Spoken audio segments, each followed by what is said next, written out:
अस्सलाम वालेकुम। आप देख रहे हैं मेरा YouTube channel Chem Spark with Shahryar.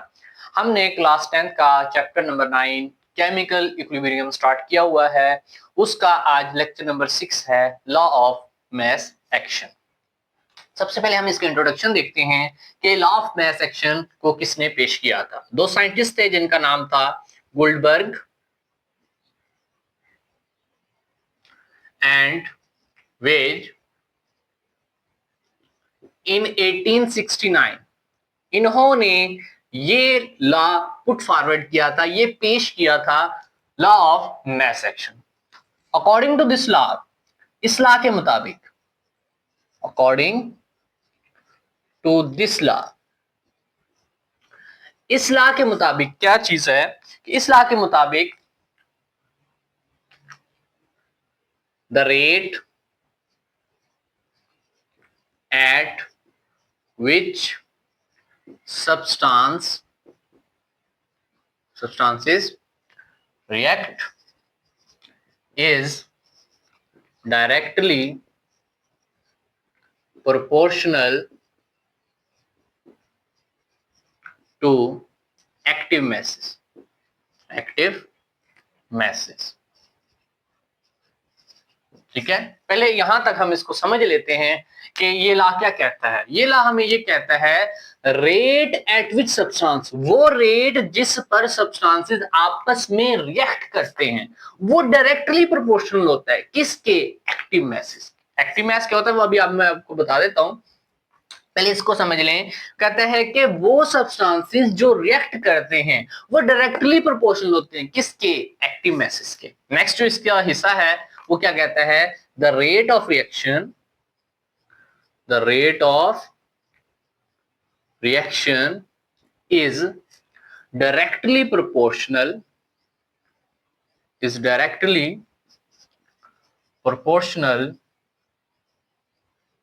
to product of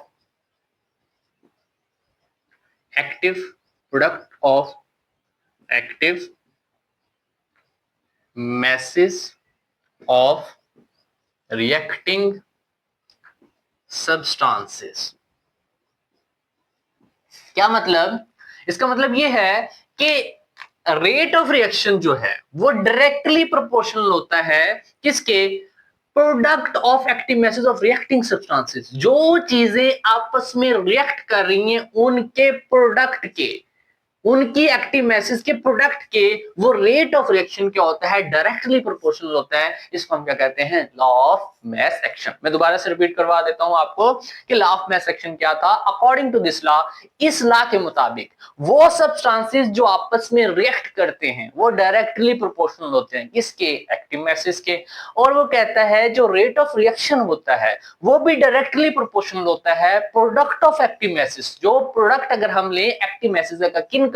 reacting substances जो आपस में रिएक्ट कर रही हैं, तो उसको हम नाम किस चीज का देते हैं? Law of mass action. अब हम देखते हैं कि एक्टिव मास जो मैं बात कर रहा हूं कि what is active mass. Active mass क्या होता है? एक्टिव मास, अब बच्चों देखो, एक्टिव मास असल में मोलर कंसंट्रेशन है। मोलर कंसंट्रेशन है किस चीज की? रिएक्टेंट्स की और प्रोडक्ट्स की। किस चीज की मोलर कंसंट्रेशन है? रिएक्टेंट्स और प्रोडक्ट की। उसे हम कहते हैं एक्टिव मास। एक्टिव मास का यूनिट होता है, वो क्या होता है? मोल पर डीएम क्यूब। ये इसका यूनिट होता है एक्टिव मास का। नेक्स्ट, इसका एक्टिव मास का ये एमसीक्यूज पूछ लिया जाता है पेपर में कि यूनिट क्या है, तो मोल पर डीएम क्यूब। एक्टिव मास होता क्या है? Molar concentration of reactant and products. इसकी रिप्रेजेंटेशन क्या है? इसको हम स्क्वायर ब्रैकेट से रिप्रेजेंट करते हैं। किस ब्रैकेट से रिप्रेजेंट करते हैं? स्क्वायर ब्रैकेट से इसको रिप्रेजेंट किया जाता है, तो इसको हम कहते हैं एक्टिव मास। जो हमने अभी लॉ ऑफ मास एक्शन पढ़ा, अब हम लॉ ऑफ मास एक्शन की मदद से रिवर्सिबल रिएक्शन के लिए इक्विलिब्रियम कांस्टेंट की एक्सप्रेशन को ड्राइव करते हैं। वो कैसे ड्राइव होगी उसके एक एक स्टेप को आप अच्छे से समझिएगा, अच्छे से देखिएगा। देखिए, सबसे पहले तो हम एक रिवर्सिबल रिएक्शन को कंसीडर करते हैं कि जिसमें ए प्लस बी आपस में रिएक्ट करते हैं, इनके नतीजे में सी प्लस डी बनता है। ठीक है, C प्लस डी बनता है। अब A plus B is reactant and C plus D is a product. अब इसमें सबसे पहले आप इनकी एक्टिव मैसेज को सपोज करें, इनकी कंसंट्रेशन को सपोज करें। उनको हम सपोज कैसे करते हैं जी, हम कहते हैं A मोल की कंसंट्रेशन, A की कंसंट्रेशन, B की कंसंट्रेशन, C की कंसंट्रेशन एंड D की कंसंट्रेशन। अब हम इस लॉ के मुताबिक देखते हैं, अकॉर्डिंग टू दिस लॉ क्या लिखेंगे हम, according to this law, according to this law, इस लॉ के मुताबिक rate of forward, rate of forward reaction is directly proportional. Rate of forward reaction जो है वो डायरेक्टली प्रोपोर्शनल होता है। फॉरवर्ड रिएक्शन कौन सा है, ए प्लस बी जिसमें रिएक्ट करती है सी प्लस टी बनता है, जो आगे को जा रहा है। हमने क्या कहा था, रेट ऑफ रिएक्शन जो है वो डायरेक्टली प्रोपोर्शनल होता है रिएक्टिंग सब्सटेंसेस के। अब रिएक्टिंग सब्सटेंसेस ए और बी हैं, तो इनके एक्टिव मैसेज को हम ले लेंगे, ए का एक्टिव मैस और बी का, मतलब ए की कंसंट्रेशन और बी की कंसंट्रेशन। और यहां पे गौर कीजिएगा, मैंने प्लस नहीं लिखा, प्रोडक्ट लेना है, दोनों को मल्टीप्लाई करके लिखना है। बच्चे यहां पर प्लस लिख देते हैं तो वो मिस्टेक है, तो प्लस नहीं लिखना आपने, यहां पर दोनों को आपस में ये क्या हो रहे हैं, मल्टीप्लाई हो रहे हैं। अगर हम इसको प्रोपोर्शनलिटी साइन को हटाते हैं तो हम क्या लगाएंगे, के F, specific rate constant for forward reaction. बाकी वैसे लिख दें, ए एंड बी। नेक्स्ट देखते हैं, अगर हम, ये तो हमने देखा फॉरवर्ड रिएक्शन को, अब हम देखते हैं sorry, rate of reverse reaction. तो रेट ऑफ रिवर्स रिएक्शन जो है ये भी डायरेक्टली प्रोपोर्शनल किसके होगा, रिएक्टिंग सब्सटेंसेस। अब रिवर्स रिएक्शन में सी और डी रिएक्टिंग सब्सटेंसेस हैं, उनके प्रोडक्ट के डायरेक्टली प्रोपोर्शनल होगा। तो हम यहां पे लिखेंगे C and D. Proportionality sign को हटाएंगे तो क्या लगाएंगे, K R, specific rate constant for reverse reaction, C and D. ठीक हो गया। अब नेक्स्ट देखते हैं इसमें कि अब हमारे पास जब ये रिएक्शन रिवर्सिबल रिएक्शन है तो डायनामिक इक्विलिब्रियम तो आएगा। तो जब ये रिएक्शन इक्विलिब्रियम की स्टेज पर पहुंचेगा, एट इक्विलिब्रियम, मैं शॉर्ट फॉर्म में लिख रहा हूं, एट इक्विलिब्रियम क्या होगा, रेट ऑफ फॉरवर्ड बराबर होगा किसके, rate of reverse. R F represent कर रहा है रेट ऑफ फॉरवर्ड रिएक्शन को, आर आर रिप्रेजेंट कर रहा है रेट ऑफ रिवर्स रिएक्शन को, तो दोनों इक्वल होंगे। तो क्या हमारे पास इक्वेशन क्या बनेगी, रेट ऑफ फॉरवर्ड की इक्वेशन लिख दें, क्या है, K F A B is equal to rate of reverse K R C D. अब देखिए ये इक्वेशंस हमारे पास आ गई, rate of forward reaction is equal to rate of reverse reaction but in opposite direction, दोनों की डायरेक्शन अपोजिट है, ये ज़हन में रखिएगा। अब नेक्स्ट इसकी डेरिवेशन को देखते हैं कि इससे नेक्स्ट स्टेप क्या होगा। देखो बच्चों, मैं यहां पे बना रहा हूं साइड पे। अब देखिए इसमें नेक्स्ट क्या होगा कि के एफ के आर यहां पे मल्टीप्लाई हो रहा है, इधर आगे क्या हो जाएगा, ये डिवाइड हो जाएगा। तो हमारे पास इक्वेशन क्या आएगी, के एफ डिवाइडेड बाय के आर इज इक्वल टू, इसको इधर ही रहने दें, सी और डी को, सी डी डिवाइड किस पे होगा, ये इधर मल्टीप्लाई हो रही है दोनों चीजें, उधर आके क्या हो जाएंगी, डिवाइड। तो ए एंड बी, ठीक हो गया। तो यहां पर क्या है कि के एफ डिवाइडेड बाय के आर, सी डी और ए बी आ गया। अब नेक्स्ट स्टेप में देखें, यहां पर जो के एफ ओवर के आर है, के एफ ओवर के आर है वो बराबर होता है के सी के। व्हाट इज के सी, इक्विलिब्रियम कांस्टेंट, इक्विलिब्रियम कांस्टेंट। ये जो चीज है ये एमसीक्यूज में पेपर में पूछी जाती है कि के सी किसके इक्वल होता है, तो वो के एफ ओवर के आर के इक्वल होता है। Specific rate constant for forward over specific rate constant for reverse. Next time में क्या होगा, क्या मैं इसकी जगह के सी लिख सकता हूं, तो जी हाँ, तो इसकी जगह मैं क्या लिख दूंगा अब, Kc।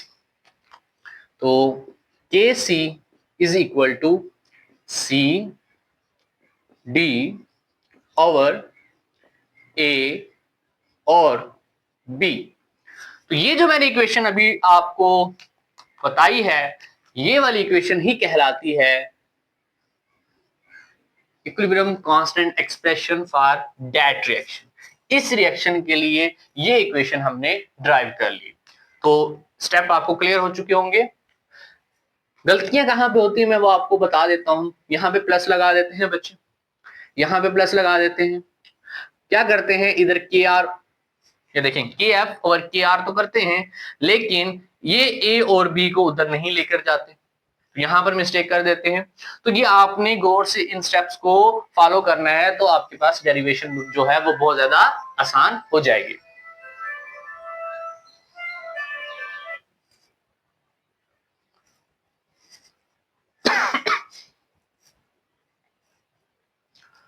तो उम्मीद है कि आपको समझ आ चुका होगा कि लॉ ऑफ मैस एक्शन क्या होता है, और उसके बाद हमने एक रिवर्सिबल रिएक्शन लिया, उसकी हमने इक्विलिब्रियम कांस्टेंट एक्सप्रेशन ड्राइव की। अब देखते हैं हम कि अगर आपके पास जो रिएक्शन है वो अगर हम जनरल रिएक्शन को कंसीडर कर लें, जनरल रिएक्शन में क्या करना है, इसी इक्वेशन को मैं थोड़ा सा मॉडिफाई करूंगा और थोड़ा सा आपने ध्यान से देखना है इसको, कि अगर हमारे पास ए आ जाए साफ, मैं इसको रेड से नॉमिनेट करता हूं, ए आ जाए, इधर आ जाए बी, क्या आ जाए यहां पर B, small C and small D, ठीक है।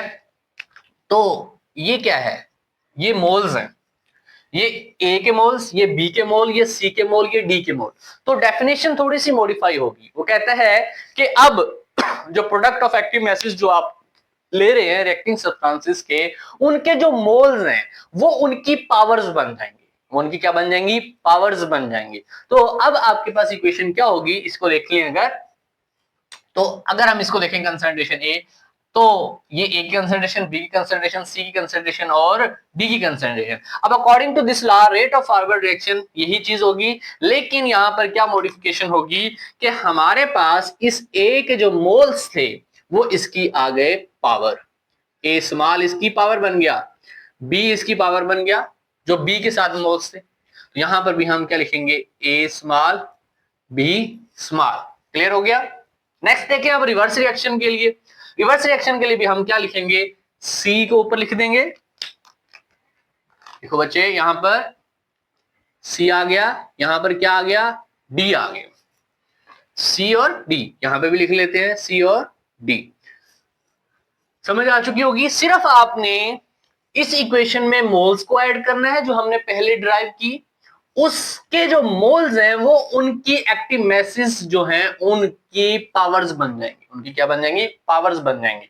अब एट इक्विलिब्रियम पर रेट ऑफ फॉरवर्ड बराबर होगा किसके, रेट ऑफ रिवर्स के। बाकी हम चीजें वैसे ऐड करेंगे, यहां पर A small, B small, C small और डी स्मॉल। यहां पर भी सेम ऐसे ही है, C D A and B. बाकी वही स्टेप्स चलेंगे जो मैंने आपको पहले ड्राइव करवाए हैं। केसी के इक्वल होता है के एफ ओवर के आर, तो केसी लिख दिया। अब हमारे पास ये क्या बनेगा, यहां पर क्या लिख देंगे, C small D small A and small B. तो ये वाली जो इक्वेशन है, ये इक्वेशन हमने ड्राइव की फॉर जनरल रिएक्शन। तो लॉ ऑफ मैस एक्शन असल में आपके पास लॉन्ग क्वेश्चन के तौर पर पूछा जाता है कि state law of mass action and drive equilibrium constant expression for a general reaction. General reaction के लिए इक्विलिब्रियम कांस्टेंट एक्सप्रेशन को ड्राइव करें। तो यहां पे बच्चे गलती करते हैं, यहां पर वो जो मैंने पहले आपको सिंपल बताई थी वो ड्राइव करके आ जाते हैं, लेकिन क्वेश्चन में मेंशन होता है कि जनरल रिएक्शन के लिए आपने इक्विलिब्रियम कांस्टेंट एक्सप्रेशन जो है वो ड्राइव करनी होती है। तो उसमें आपने मोल्स मेंशन करने होते हैं, फिर उसको आपने इस तरह से ड्राइव करना होता है। अभी मैंने तो आपको एक ही इक्वेशन के ऊपर ये सारी चीजें कर दी हैं, लेकिन आपने ज़हन में रखना है कि जब आप लॉन्ग क्वेश्चन पेपर में अटेम्प्ट कर रहे होंगे तो आपसे, अगर आपके पास टाइम हो तो आप दोनों को ड्राइव कर सकते हैं अलग-अलग, वरना आपने ये जनरल इक्वेशन जो मैंने अभी ड्राइव किया ये ड्राइव करना लाजमी है। अगर लॉन्ग क्वेश्चन को आपने स्टेटमेंट को लाजमी गौर से पढ़ना है कि वो आपको किस चीज के बारे में पूछ रहा है। तो आज के लेक्चर में हमने लॉ ऑफ मैथ सेक्शन को पढ़ा, क्या होता है वो, एक्टिव मैथ्स को पढ़ा, उसके बाद हमने इक्वेशन ड्राइव्स की for reversible reaction and for general reaction of reversible reaction. General reaction मतलब आपने सिर्फ मोल्स को वहां पर ऐड किया। तो ये था हमारा आज का लेक्चर।